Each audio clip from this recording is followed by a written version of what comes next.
When I came here in July, I think you remember this, I told you that I hate blue cheese. And people even to this day, they remember this. Father Witold hates blue cheese. A few weeks ago, I preached about tomato basil soup. Guess what happened? I got so much following weeks. And some families invited me for a dinner, and we always had tomato basil soup, which I love. It's great, so keep doing this. So today, I'm kind of afraid to teach about and preach about fish. I love fish. I love it. But then I will be eating fish when you invite me. But that's okay. I love fish. I really do. My point is that you know this gospel really well. How Jesus calls Peter to follow him, and he really does. This story is always connected, if you talk about vocations, to the priest. Every priest can tell you, how it happened that he became a priest. If you ask Father Brian, Father Sean, they will tell you. If you ask me, well, you cannot ask me now because I'm going to tell you anyway.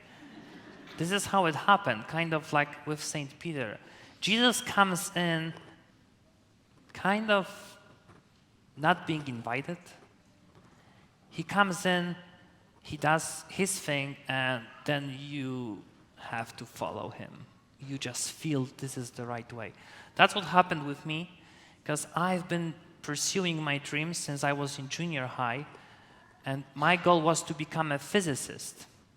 So physics was my love.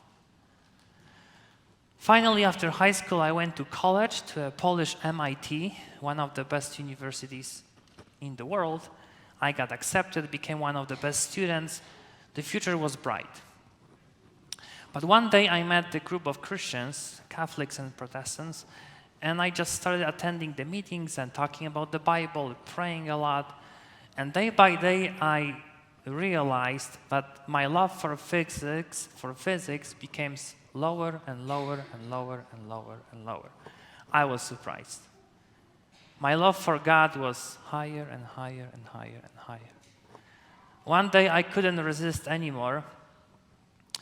And like we hear in today's gospel, I was in my room, on my knees, crying. To be honest, I don't do it a lot, like Father Brian, but I was on my knees, and I just couldn't resist anymore. I was on my knees in my room in complete darkness, and I was asking God, I don't have any more plans for my life. What I had planned, it has been crushed. So I don't know what to do. You have to tell me. He did. 10 years later, here I am in front of you. And I'm so happy. I still love physics, but well, God is my wife now, right? I am married to the church. You can find many stories like this. I had a friend in college. I was studying at this MIT. He was studying at Polish-Japanese University of Technology in Warsaw, Poland, one of the best universities again. And he was a Christian. If you want to study at this Polish-Japanese university, you have to pay a tuition. Even if you want to study full-time, if you go to any public school in Poland, you don't pay anything. You pay nothing. It's free. But if you want to go there, that's not public. You have to pay because it's private. So he had to pay, and so that's why he worked. He worked Monday through Friday to have money to pay tuition. He was working at the nightclub. One day he said to me that his boss came to him and said, you know what, we need to upgrade our nightclub because we need more customers. So he was responsible for the sound system. But he said to him, we are going to hire some women who will entertain our customers. Not great. He was struggling a lot because he was like, I cannot work here when the sin is supported. But I have to work to pay my tuition. I don't know what to do. So he prayed to God to show him the way. Well, Jesus didn't show him the way, but he decided, I cannot work here. I need to take this risk. So he told his boss that I cannot work here if you hire some women. And he said to him, well, then you are fired. He lost his job. But 2 days later, his mom called him and said that I have a distant cousin and I haven't heard along from her, but she kind of heard about your story and she said that she will pay for your school and you can live in Warsaw rent-free in her apartment. That's great. That's much better than working and studying. I can now just study. But that's what happens when we face this moment of choice. We have to take the risk. It's difficult. We don't know what's going to happen because as human beings, we love to know what's next. We love to know. Kind of a proof is that we want to know what's the weather like tomorrow. You know, we have our cell phones. You can look it up and see, oh, it's going to be sunny. This is what we love. We love schedules, right? I hope so. You know when you come here, oh, Mass is at 10 a.m. And you know this. What would happen if you come here and there will be an announcement, oh, we'll have Mass maybe in 30 minutes, maybe 40. You will be upset. We love to know what's next and when something is going to happen. Well, Jesus has a different schedule, and he doesn't care about phones and watches.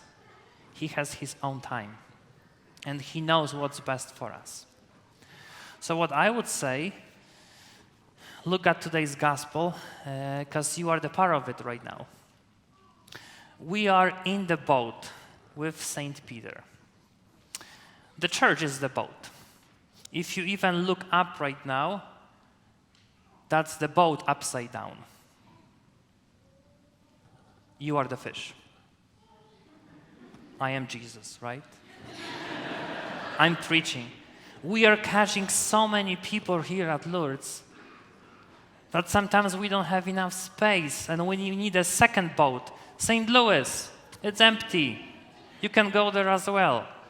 Please go sometime, because Father Brian is there right now. He's saying Masses this weekend at St. Louis. And we need fish. We need people.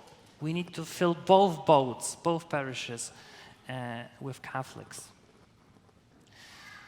But we have to do just one thing, what St. Peter does. We have to accept Jesus when he comes, uninvited sometimes. We have to trust, and then we can see the miracle. We can see the miracle. Put out into deep water. Trust me. Trust me. If you do, it's going to be good. Do what I say, and you will be catching men. Do not be afraid. Do not be afraid. Do not be afraid. If you have watched the Chosen series, there is this moment when Peter doesn't know what to say, and he says to him, "Depart from me, Lord, because I am a sinful man." And then he asks the question, what's next? What's next? And Jesus looks at him and says, we will change the world. So now it's a great time when you receive Jesus today.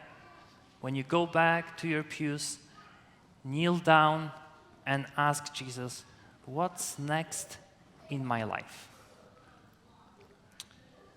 Because I am a sinful man, and I don't know what's next, but you do. And then he will tell you, with your help, we will change the world.